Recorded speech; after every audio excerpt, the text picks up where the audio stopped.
Assalamualaikum warahmatullahi wabarakatuh. Alhamdulillahi rabbil alamin. Wabihi nasta'in ala umuri dunya waddin.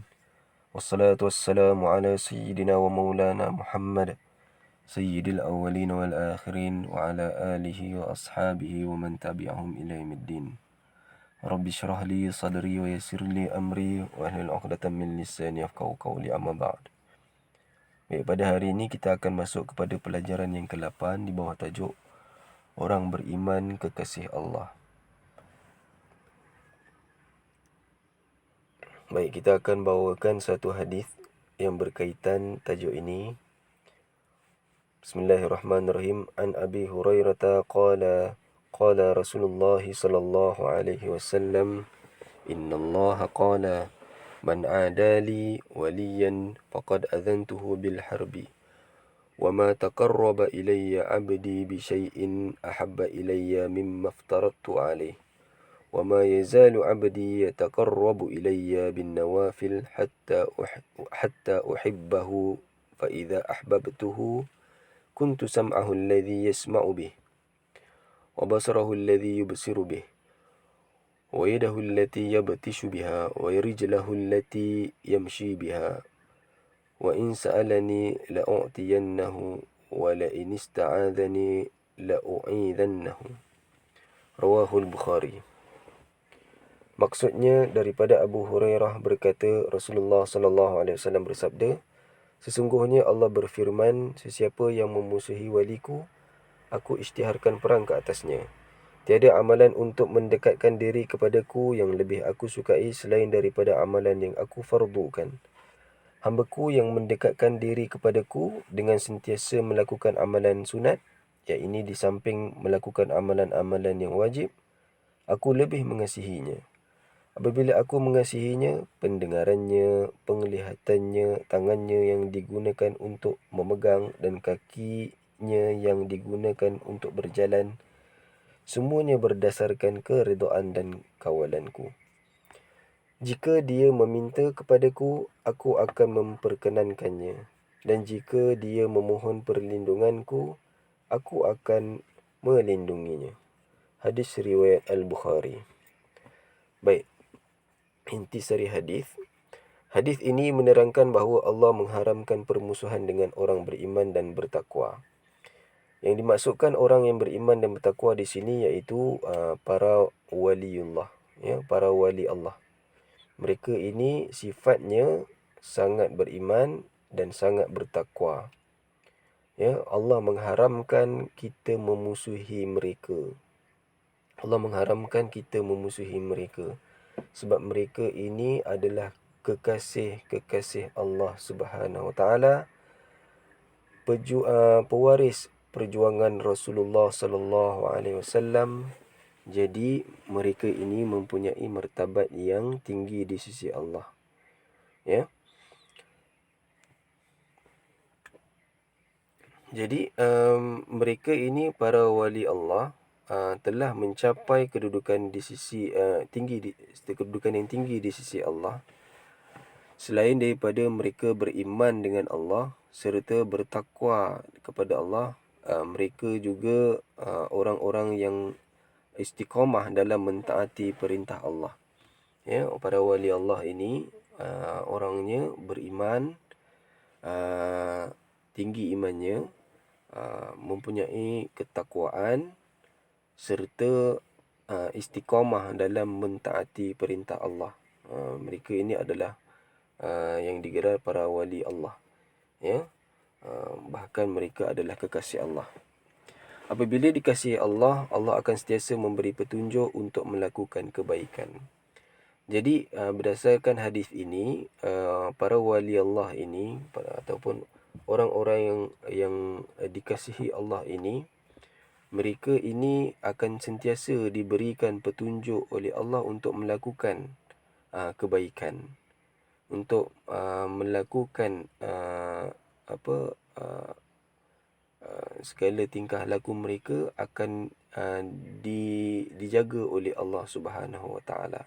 Ya, mereka bukanlah maksum sebagaimana Nabi sallallahu alaihi wasallam yang tidak ada dosa, ya, bersih suci daripada dosa. Mereka ini adalah orang biasa selain daripada Nabi sallallahu alaihi wasallam.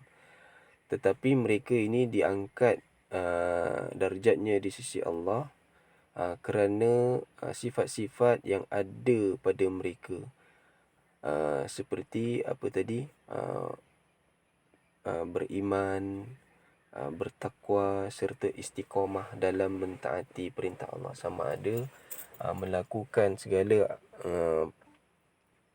arahan daripada Allah, serta pada masa yang sama menjauhi akan larangan daripada Allah Subhanahu Wa Taala, ya. Mereka ni ada di kalangan kita daripada zaman ke zaman, daripada zaman dahulu sampai zaman sekarang.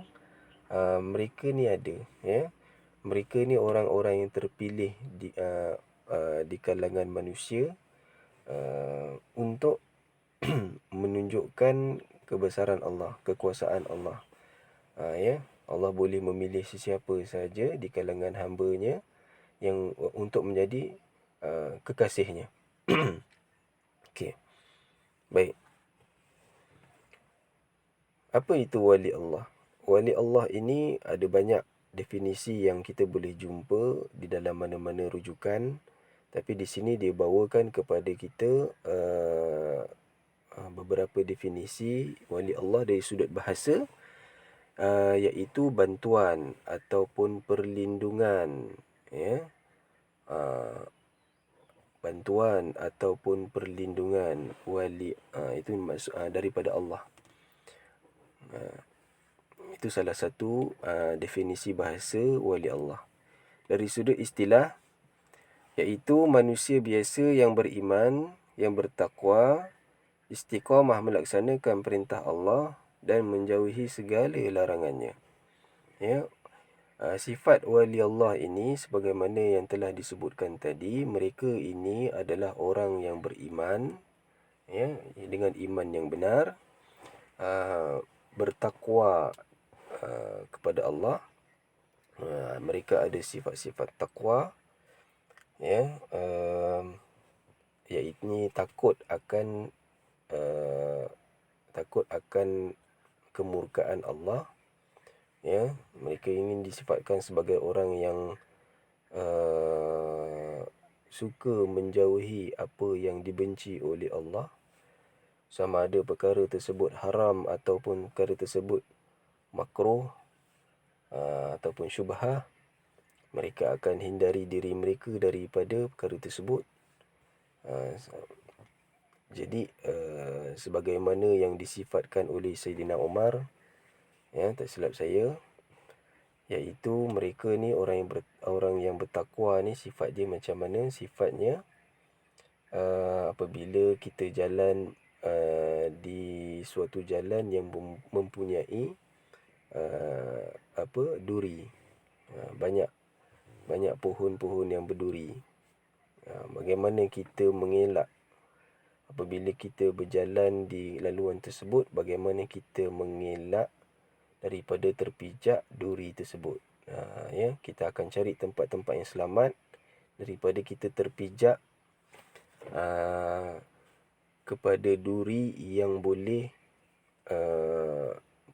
mencederakan. Jadi macam itulah kita berjalan di atas agama Allah ini dengan sifat takwa, iaitu apa-apa yang boleh mencederakan iman kita, amalan kita, maka kita elakkan.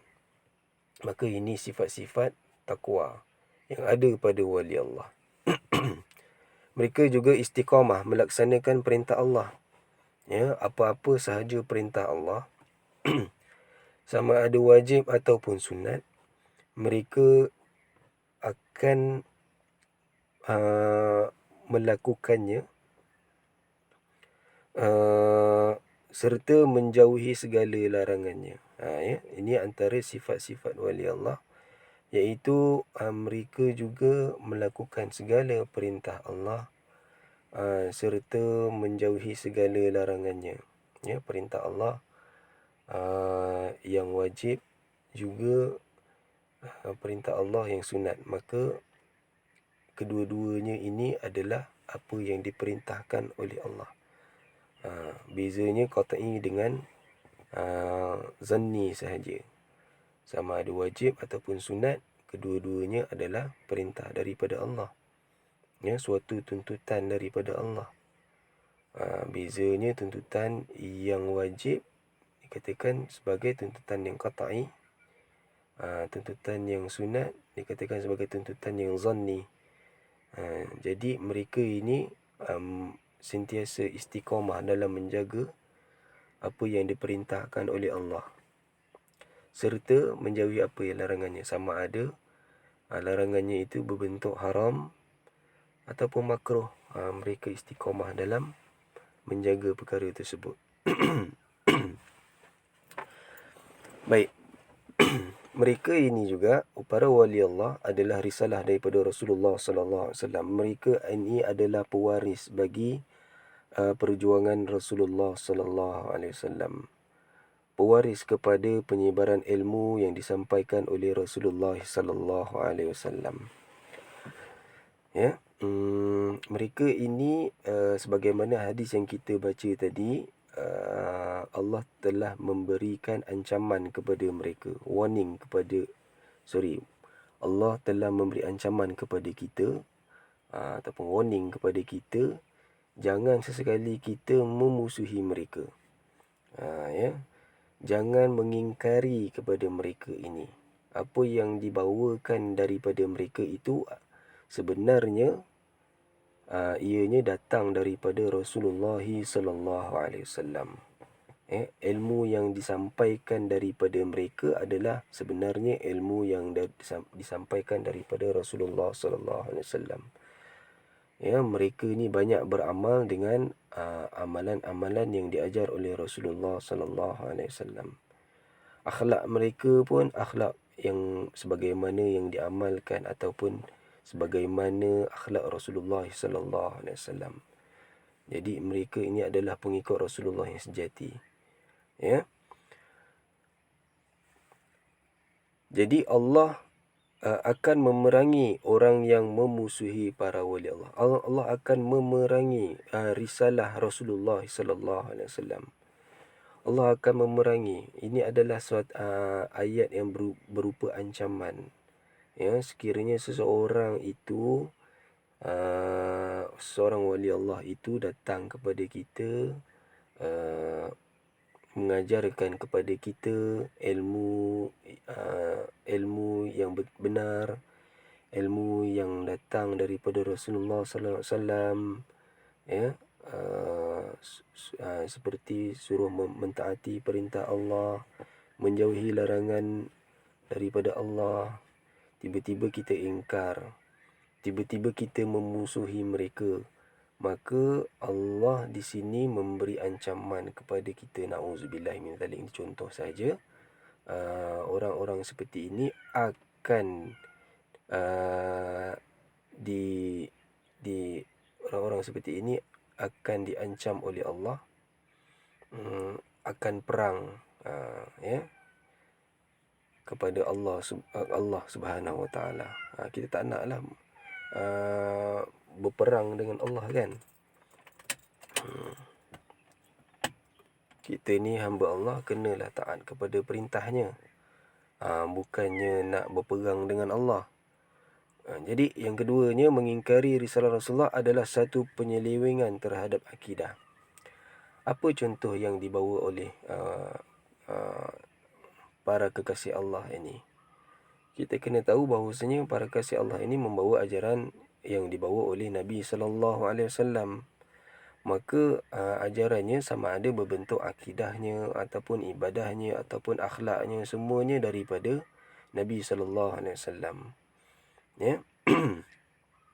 Contohnya, kalau mereka ajak kita beriman kepada Allah dan kita ingkar kepada ajaran mereka itu, maka sebenarnya kita telah melakukan sesuatu penyelewengan. Ya. Dia suruh kita beriman, dia ajarkan kita supaya beriman kepada Allah dan Rasulnya, maka kita ingkar. ya, maka ini adalah suatu penyelewengan. Setiap mukmin wajib menghindari perbuatan ini dan berusaha melaksanakan segala perintah Allah. Ya. Wajib kita hindar daripada perbuatan ini, iaitu ingkar tentang risalah Rasulullah sallallahu alaihi wasallam, sebagaimana kita tahu tadi, kita bagi tahu tadi, iaitu orang-orang wali Allah ini, ya, para waliullah ini, mereka ini membawa risalah Rasulullah sallallahu alaihi wasallam dari sudut akidahnya, dari sudut ibadahnya, dari sudut akhlaknya, semuanya itu risalah daripada Rasulullah sallallahu, utusan daripada Rasulullah sallallahu alaihi wasallam. Ya, maka kita kena ikut.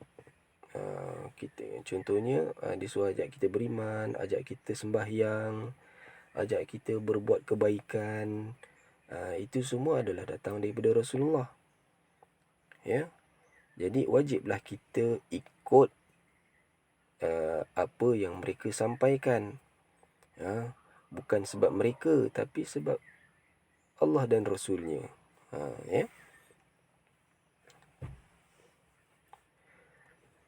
Baik, orang yang melaksanakan tanggungjawab mendapat rahmat Allah. Jadi orang-orang yang menerima risalah Rasulullah sallallahu alaihi wasallam tadi itu, ya, apa yang disampaikan oleh para waliullah tadi itu, mereka sebenarnya diberi ganjaran akan rahmat Allah. Mereka tidak disia-siakan. Tapi barang sesiapa yang mengingkar, maka mereka sebenarnya telah melanggar perintah Allah. Allah menegaskan bahawa tiada amalan untuk mendekatkan diri kepadanya yang paling disukai selain daripada amalan fardu, ialah amalan sunat. Baik. Daripada hadis tadi, Allah menyebutkan tiada amalan yang paling disukai, iaitu selain daripada amalan-amalan yang wajib. Tetapi barang siapa yang mengamalkan amalan sunat, maka mereka ini akan dikasihi oleh Allah. Ya. Maksudnya di sini, kita diperintahkan oleh Allah supaya melaksanakan amalan-amalan yang wajib, amalan-amalan yang tak boleh ditinggalkan. Kalau ditinggalkan, akan dimurkai oleh Allah, akan dijanjikan balasan seksa oleh Allah. Ya, ini namanya amalan wajib. Mereka akan dicatatkan dosa ke atas mereka sekiranya mereka meninggalkannya. Jadi jadi sebagai umat Islam yang sejati, ya, kita bukan sekadar sahaja nak jaga kewajipan yang diperintahkan oleh Allah, tetapi di sana juga ada perkara-perkara yang Allah lebih cintai daripada perkara wajib tadi, iaitu amalan-amalan sunat. Allah mengasihi orang yang sentiasa melakukan amalan sunat. Orang yang melakukan amalan sunat ini, Allah sayang dia, Allah kasih dia. Ya, Allah kasih dia. Mengasihi bermaksud Allah akan meredai dan merahmatinya. Ya. Maksud yang dimaksudkan dengan Allah mengasihi bagi orang yang mengamalkan amalan sunat, iaitu Allah akan sentiasa meredainya serta merahmatinya. Allah akan reda dia. Ya, Allah akan reda dia. Allah akan suka dia dan merahmatinya. Allah akan menurunkan limpah rahmat ataupun kasih sayangnya kepada orang yang sentiasa mengamalkan amalan sunat. Apa dia amalan sunat? Amalan sunat, amalan-amalan yang dituntut oleh Allah Subhanahu Wa Taala selain daripada amalan wajib. Seperti Solat sunat, puasa sunat, apa lagi, sedekah, dan sebagainya. Ini amalan-amalan sunat yang boleh kita amalkan supaya kita dikasihi oleh Allah. Selanjutnya kita akan diredai serta dirahmati oleh Allah kalau kita banyak memperbanyakkan amalan-amalan sunat. Ya. Seorang mukmin perlu melakukan amalan fardu dan sunat jika mahu dikasihi Allah. Kita boleh saja melakukan amalan fardu tanpa amalan sunat. Boleh, tak ada masalah. Tapi jika ada masa, tiada rugi sekiranya kita memperbanyakkan amalan sunat setelah kita melakukan amalan wajib. Sebab kat sana ada signal daripada Allah, mereka ini akan, ataupun kita ini sekiranya mengamalkan amalan sunat akan dikasihi Allah, lebih dicintai oleh Allah berbanding kita hanya melakukan amalan-amalan wajib. Jadi kita kena banyak melakukan amalan sunat jika kita mampu. Ya. Amalan wajib kita tak payah cerita lah, itu memang dah kena buat. Tapi amalan sunat kita kena tambahkan, buat dan lakukan. Ya. Sebab di sana ada tanda daripada Allah yang kita akan dicintai ataupun disayangi ataupun dikasihi oleh Allah Subhanahu Wa Taala. Baik. Ciri-ciri orang saleh. Ciri-ciri orang saleh iaitu yang pertama, berilmu. Ya. Kita cuba untuk mengikut apa yang disampaikan oleh Nabi dan juga apa yang disampaikan oleh pembawa risalah Rasulullah sallallahu alaihi wasallam, waliullah tadi itu. Ya. Cara kita nak menjadi orang soleh iaitu yang pertama, kenalah berilmu. Ya. Kerana orang yang berilmu dapat mantapkan hubungannya dengan Allah dan manusia. Kita takkan tahu sesuatu perkara itu baik di sisi Allah serta baik di sisi manusia kecuali kita kena ada ilmu. Contohnya kita kata kita sembahyang. Antara perkara yang boleh mendekatkan diri kita kepada Allah iaitu sembahyang. Tapi sembahyang tu macam mana? Ya. Adakah kita boleh sahaja melakukan apa sahaja bentuk sembahyang ataupun solat tanpa kita mempelajari bagaimana solat tersebut? Ya, perkara tersebut mustahil. Kita nak melaksanakan sesuatu perkara yang disukai Allah tanpa kita mempelajari apa yang Allah suka. Ya, sembahyang. Kita kena belajar sembahyang itu ada perkara-perkara yang wajib dilakukan, perkara-perkara yang wajib dijaga. Ada perkara-perkara yang perlu kita hindarkan. Seperti perkara yang wajib dilakukan seperti adanya sujud, adanya rukuk, adanya i'tidal, adanya bacaan Fatihah, adanya qiyam dan sebagainya. Ini semua perkara yang kita kena belajar. Ya, kalau kita tak belajar maka ditakuti amalan yang kita lakukan tadi, contohnya solat tadi itu tidak diterima oleh Allah. Maka macam mana kita nak jadi orang soleh? Macam mana kita nak diredai oleh Allah Subhanahu Wa Taala? Maka di sana kena belajar supaya kita bukan sahaja kuat beramal tapi amalan kita diterima oleh Allah. Kita tak nak jadi orang yang kuat beramal tetapi amalan yang kita buat tu sia-sia sebab kita tak ada ilmu. Ya. Sama juga hubungan dengan manusia. Kita kena belajar macam mana nak bermuamalah dengan manusia. Itu sebab dalam ilmu fiqah kita ada namanya ilmu muamalah, ilmu fiqh muamalat ataupun fiqh munakahat, fiqh jinayat dan sebagainya. Ini adalah garis panduan untuk kita ikut supaya kita dapat dapat keredaan daripada Allah. Kita nak bermuamalah dengan orang. Contohnya kita ambil satu contoh, kita buat pinjaman duit contohnya. Kita tak tahu sama ada pinjaman duit dekat bank tu adakah boleh ataupun tidak. Di sisi Islam macam mana hukumnya. Jadi kalau kita tak ada ilmu, kita kata boleh lah, tak ada masalah, ini urusan dunia.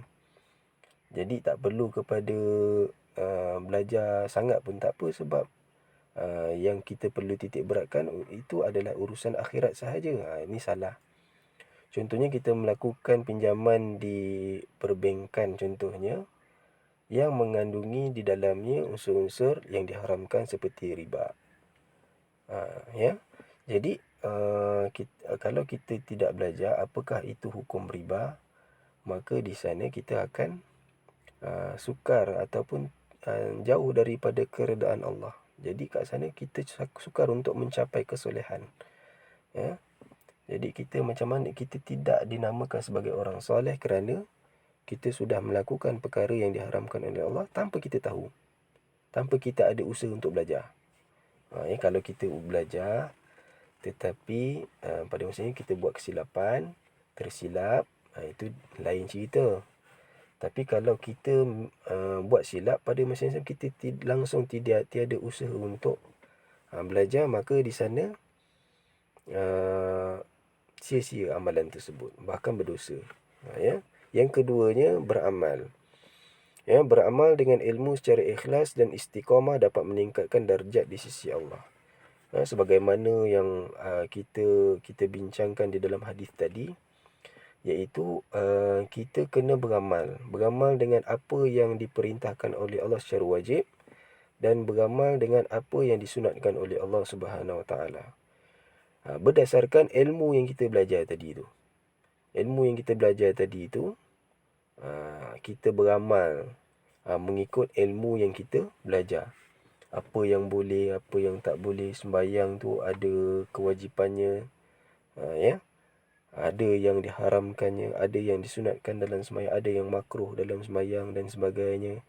Jadi apabila kita ada ilmu yang betul, maka kita beramal pun amalan kita itu sempurna. Ya. Seterusnya ada dalam sembahyang itu ikhlas, dan amalan-amalan yang lain pun sama. Ya. Kena ikhlas, kena istiqamah. Jadi perkara-perkara ini akan meningkatkan darjat kita di sisi Allah, insya-Allah. Itu urusan Allah lah untuk meletakkan darjat kita ni tinggi ke rendah ke, itu urusan Allah. Tapi kita kena ada usaha, ya. Dengan niat semata-mata kerana Allah. Yang ketiga, berakhlak. Orang yang memiliki jiwa dan rohani yang bersih dapat membentuk peribadi yang mulia dan memiliki sifat yang terpuji. Dia bukan setakat berilmu sahaja, tapi dia mengamalkan apa yang dia pelajarinya, sama ada yang wajib dilakukan, ataupun yang dituntut oleh Allah dia lakukan, apa yang dilarang oleh Allah dihindarkan. Pada masa yang sama dia lakukan segala perkara tersebut ikhlas kerana Allah. Ya. Jadi jiwa dan rohani yang bersih ini daripada hatilah. Ya. Daripada hati. Jadi dia boleh belajar pun ikhlas, untuk dia beramal tu pun ikhlas kerana Allah dan sebagainya. Maka segala ini melengkapkan sifat-sifat dia sebagai seorang yang soleh. Ya. sabar dalam melaksanakan perintah Allah, penat macam mana pun sembahyang tu dilaksanakan.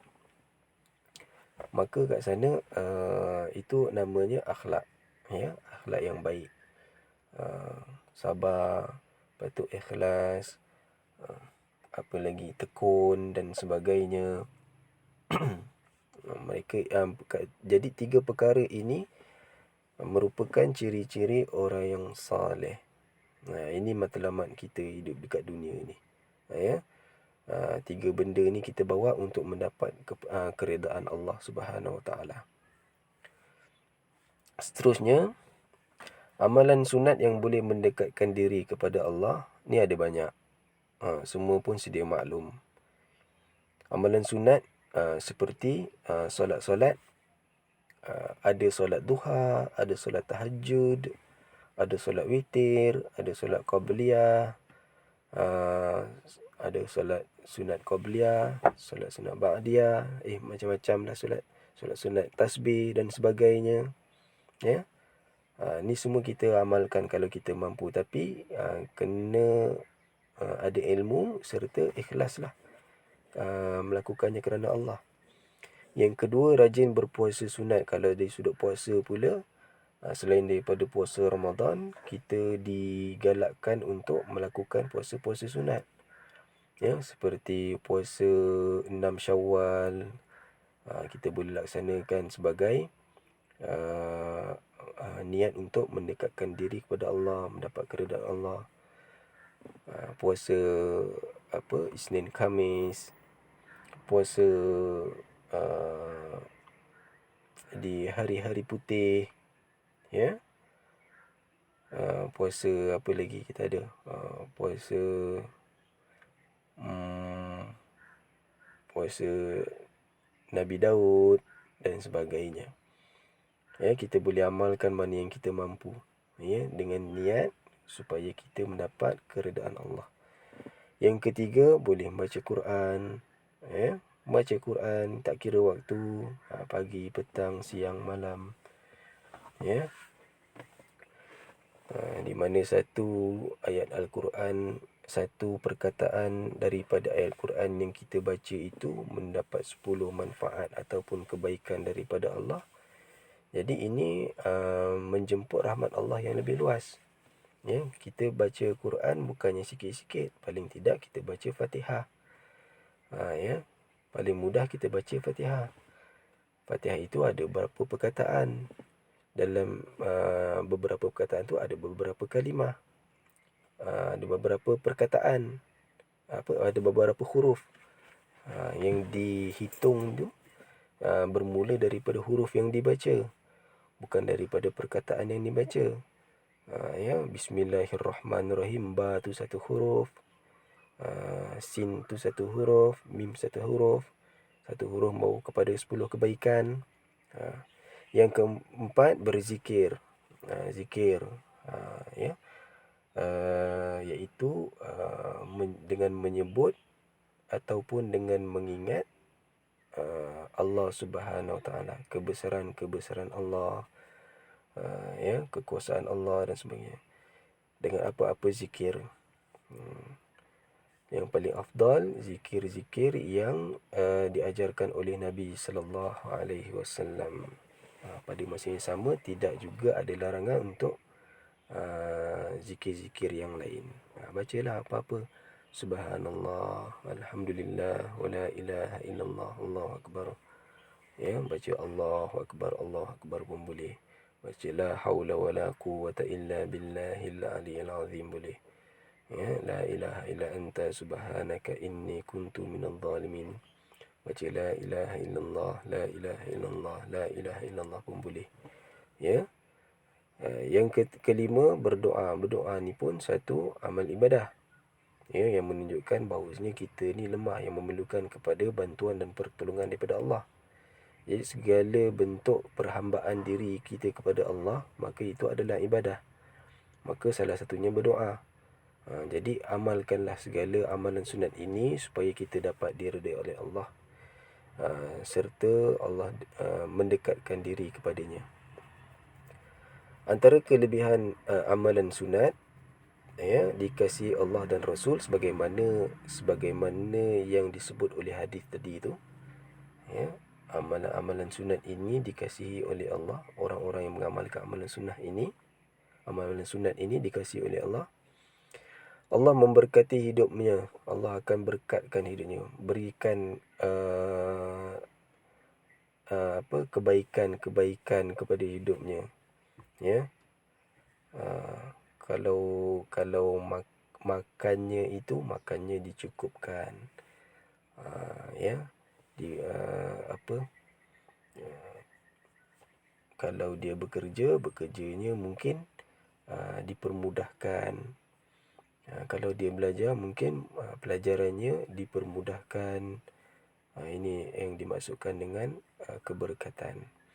Allah memelihara anggotanya dari melakukan maksiat, sebagaimana yang hadis tadi sebut. Allah akan meredai dan Allah akan menjaga segala pergerakan kita ataupun perbuatan kita. Sebagaimana yang dikatakan tadi dalam hadis tadi, yang maksudnya tangan yang memegang, kaki yang berjalan, pendengarannya, penglihatannya, semua diredai oleh Allah. Ya. Allah mengkabulkan doanya.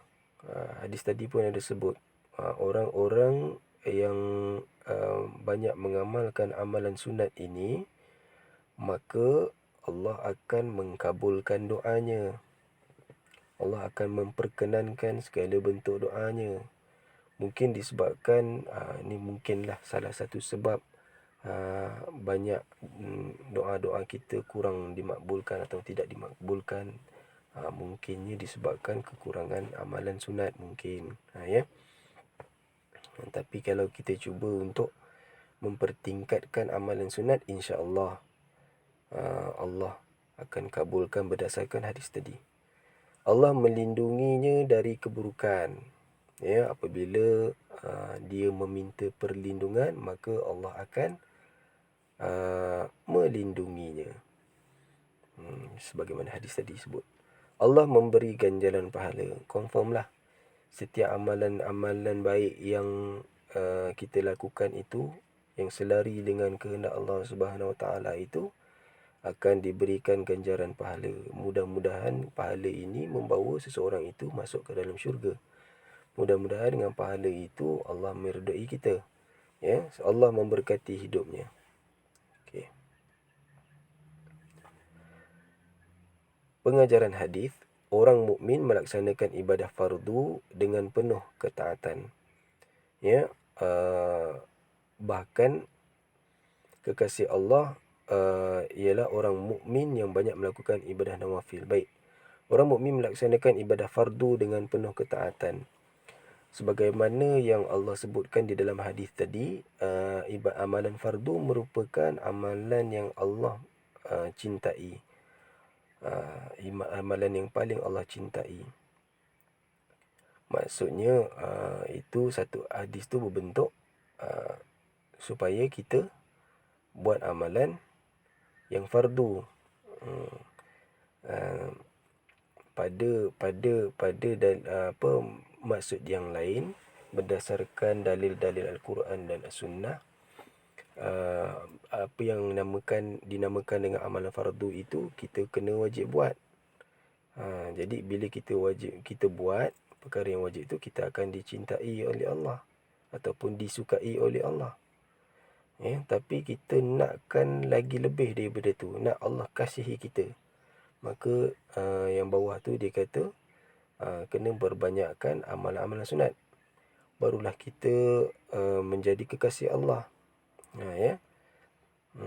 Niat kita ke arah tu lah. Apa-apa pun urusan Allah. Nak letakkan kita sebagai kekasihnya ataupun tidak. Ya.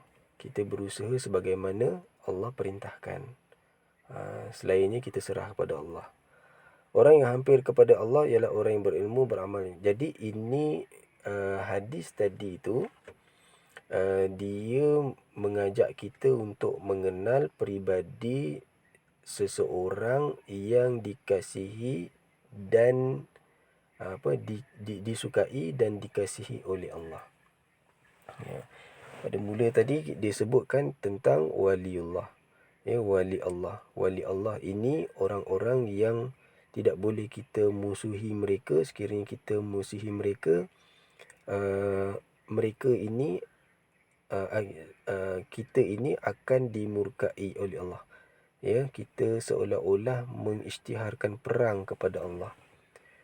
Sifat-sifat wali ni biasanya mengamalkan uh, uh, mengamalkan perkara wajib dan menjaga juga perkara sunat.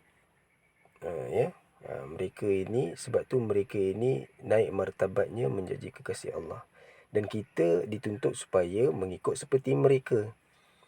Ya, kita dituntut supaya menjadi seperti mereka. Kita tak tahulah kita ni menjadi kekasih Allah ataupun tidak, tapi kita berusaha untuk mengikut mereka. Sebab mereka ni orang-orang yang benar. Mereka ini membawa risalah Rasulullah sallallahu alaihi wasallam. Ya. Jadi kita dituntut untuk melakukan perkara yang wajib.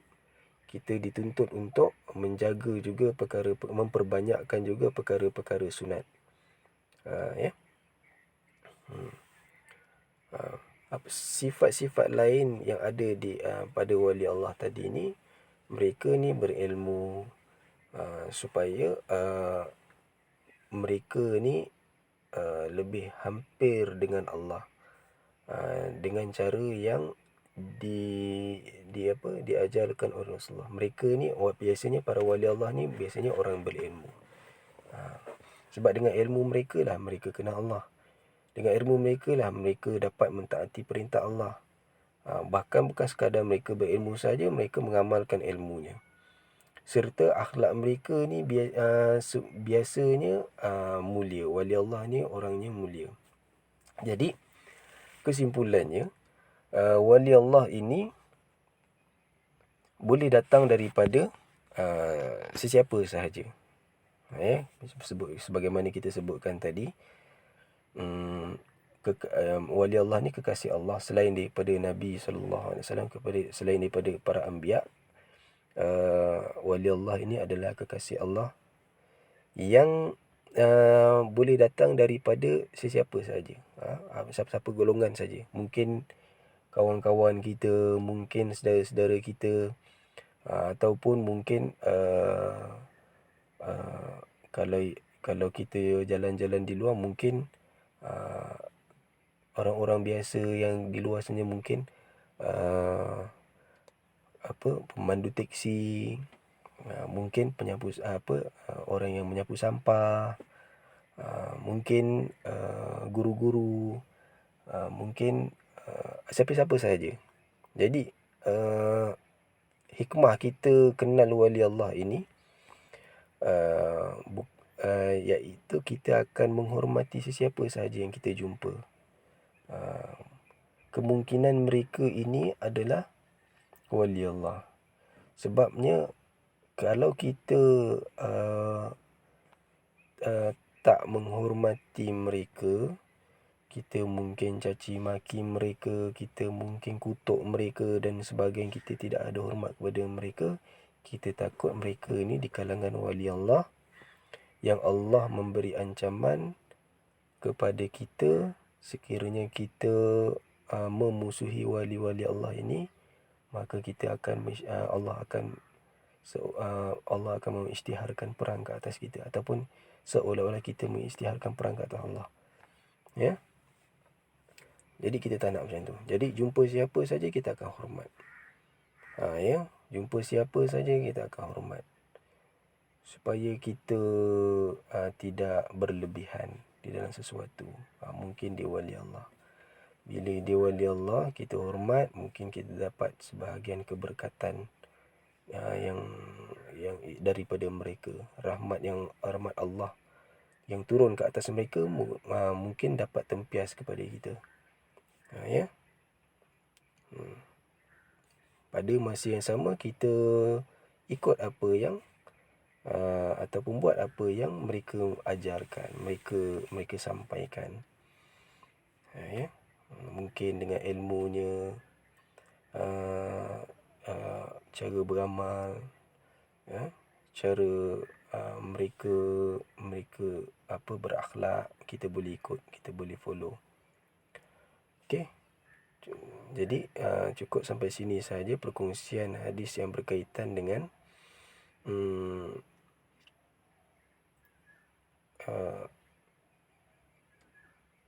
orang beriman kekasih Allah. Ya.